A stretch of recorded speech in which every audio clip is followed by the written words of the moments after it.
Clyde Edwards-Helaire did not have amazing stats, but again, the usage was highly encouraging. He did handle 14 out of 15 touches in the backfield, only played on 72% of snaps, but the snaps that Darrell Williams got in there and played were strictly to block. I think overall it was encouraging to see CEH dominate touches out of the backfield for the Chiefs offense.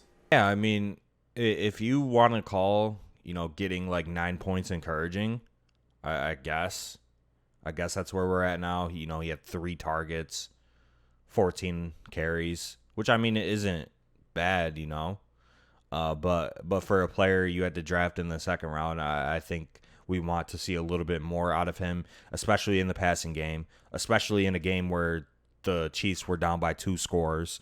But this goes back to what I said earlier. This is Tyreek Hill and Travis Kelce's offense, and it's everybody else. And I include CEH in that. And then I also believe that CEH is just a guy, to be honest. He's going to get work. He's going to have some big games, but he's not going to be, he's not going to be DeAndre Swift or JT or any of those guys that he got drafted with, because all of those guys are better. J.K. Dobbins, if he was healthy.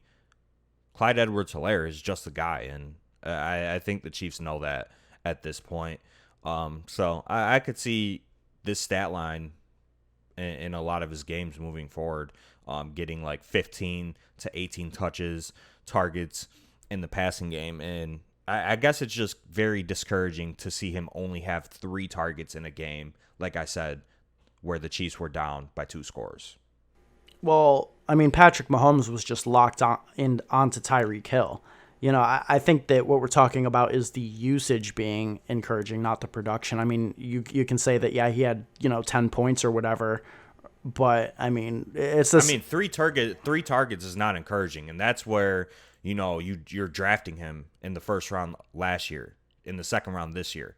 That's why you're drafting him at that spot, is because you're expecting him to be heavily involved in the passing game. And if he only gets 3 to 5 targets per game, that's not going to cut it, in my opinion. So why are we encouraged by Najee Harris, who had like half of the production for the same reasons and had the same draft capital? 100% of the snaps.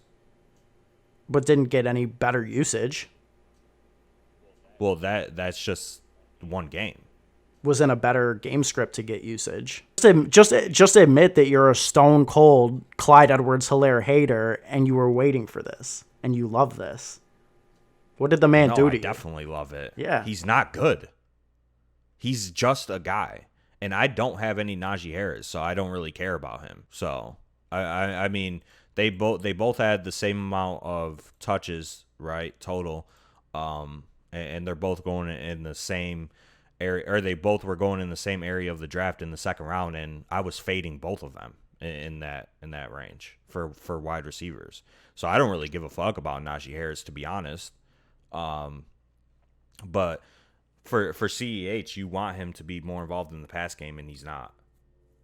Maybe I'm overreacting off one game, but it's just how do you only have 3 targets in a game where you're losing? Because Tyreek Hill had 15. I think that's how. And is that not going to be the case, though, if they're losing? It's like I said, it's Tyreek Hill and Travis Kelce's offense. I think that the amount of times that they're in negative game scripts to that extent is going to be very limited throughout the year. And I think that CEH will be more involved in positive game scripts than, in game scripts where Tyreek Hill's just getting peppered with 15-plus targets. So we'll see how it develops as the year goes on. I personally would not react to CEH, but I mean, we're just on polar opposite sides of the CEH I mean, debate. You just think he's amazing, and I just think he's average. That's where we kind of differ. No, I don't think he's a horrible. I don't think he's a horrible running back, but he's not a great running back by any stretch of the means. He's not even like top 4 in his own class from last year. I mean, I'm definitely not the guy to tout talent or talk about how amazing somebody is. I just think that if you're going to get 93% of the backfield touches in the Chiefs offense, you're highly relevant in fantasy football. The situation is immaculate.